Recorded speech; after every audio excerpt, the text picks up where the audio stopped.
Olá, bem-vindo a mais um Encontro nas 8, nessa série de meditações, Palavras para a Alma.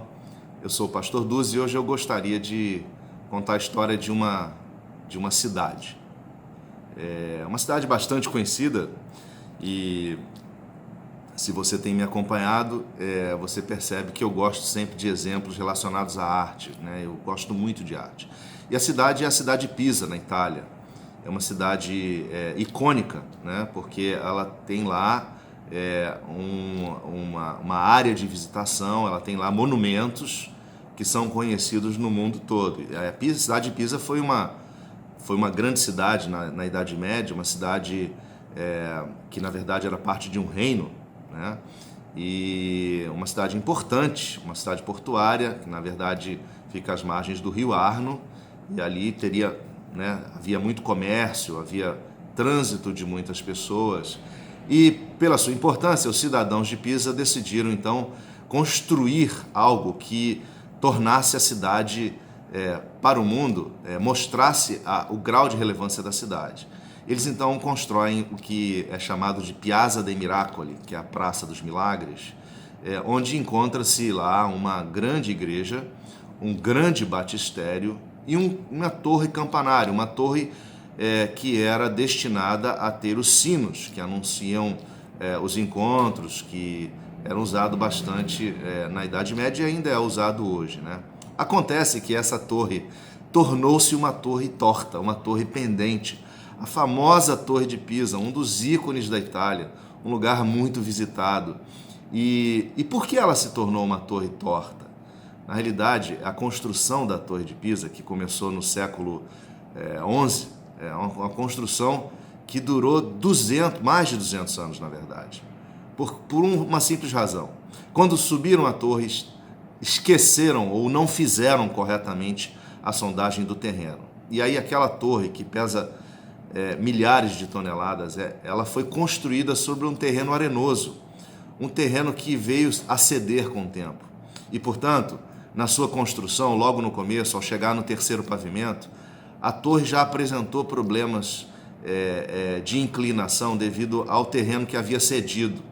E aí a obra foi parada, e por muito tempo foi parada, depois foi retomada, e aí eles continuaram a construção até o quinto pavimento, depois pararam de novo, aí depois fizeram o sexto, aí pararam de novo, aí fizeram o sétimo. Enfim, passaram por ali 4 arquitetos tentando finalizar aquela obra.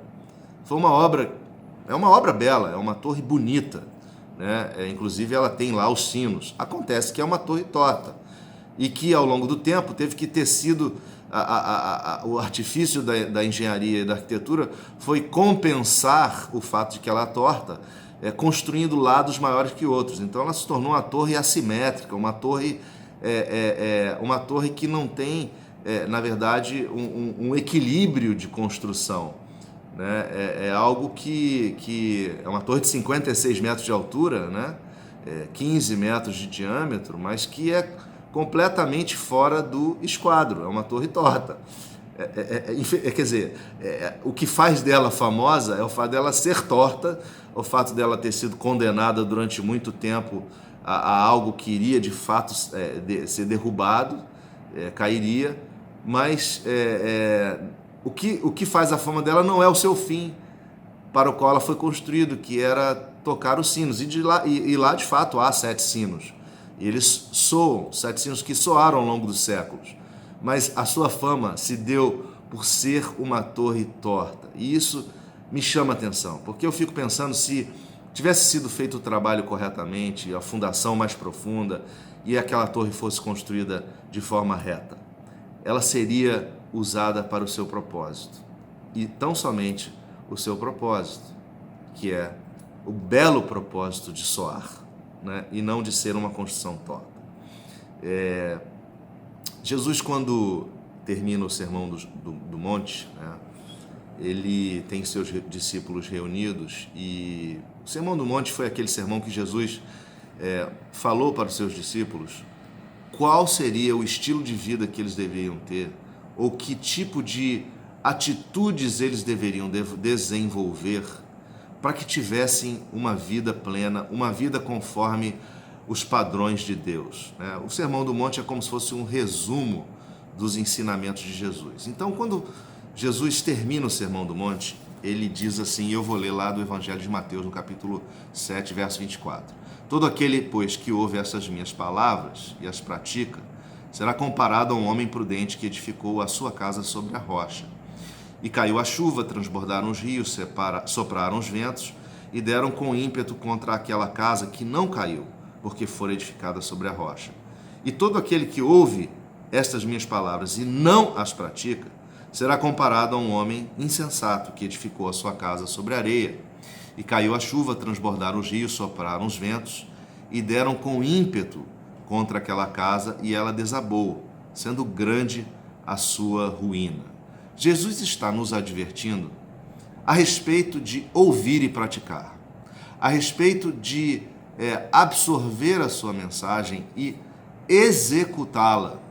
E ele nos compara, quando assim fazemos, a pessoas que construíram sobre a rocha, construíram uma estrutura de vida estável, uma estrutura de vida que não vacila, uma estrutura de vida que não fica pendente, que não fica torta, que não é ameaçada de ruir. Você deve lembrar que os ensinamentos são muito extensos e muito profundos. Jesus fala das bem-aventuranças, fala daqueles que deveriam ser mansos, misericordiosos, pacificadores, daqueles que teriam sede e fome de justiça, daqueles que seriam humildes. Mas Jesus também fala daqueles que deveriam dar a outra face diante do inimigo, aqueles que deveriam andar uma segunda milha. Jesus nos fala, nos ensina atitudes onde deveríamos não olhar o erro na vida do outro, não olhar o cisco no ouvido, na vida do outro, ou no olho do outro, e esquecer da trave do nosso olho. Jesus fala do perdão. Jesus fala de uma vida que não deveria andar ansiosa, porque Ele proveria para todas as coisas. Ele nos diz que nós deveríamos buscar o seu reino e a sua justiça, e todas as outras coisas seriam acrescentadas. Jesus fala para que não julgássemos as pessoas, para não sermos julgados também. Jesus fala para que nós tivéssemos uma vida pautada nos seus ensinamentos. Meus queridos, são muitos os ensinamentos do Sermão do Monte.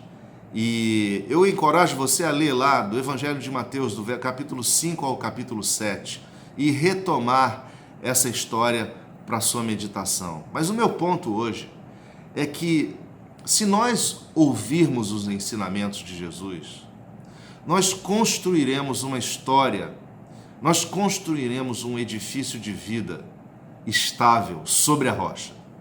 Nós não construiremos um edifício ou a nossa vida sobre a areia.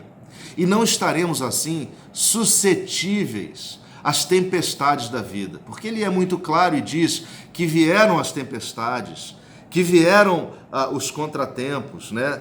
E essa casa foi mantida de pé. Os ventos não foram capazes de derrubar. A casa foi mantida de pé. Meu querido irmão, minha querida irmã, construa a sua vida sobre a rocha. Construa de tal forma que você seja conhecido não pela vida torta, mas pelo soar dos sinos da sua alma. Que você seja conhecido por aquilo que Deus te chamou para fazer. Servi-lo com os seus bens, servi-lo com os seus talentos, servi-lo com a sua dedicação, com a sua capacitação, e que a sua vida ressoe e ecoe na sociedade como um agente de transformação que produz sons que geram vida e não uma construção torta. É claro que sabemos que a curiosidade da Torre de Pisa é pelo fato de ser torta. Claro, é uma curiosidade turística, mas se pensarmos na possibilidade dela ter sido construída corretamente, ela seria uma torre conhecida pelo som que produz. Ela seria uma torre conhecida pelo fim para o qual veio a ser construída. Que você seja conhecido pelo fim para o qual você foi construído, para o fim para o qual você foi criado.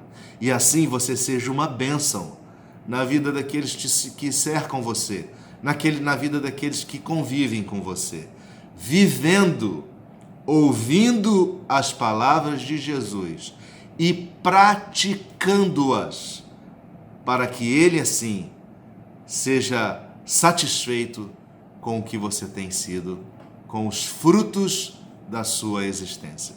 Que Deus possa te abençoar. Vamos orar? Deus, os seus ensinamentos são profundos e claros.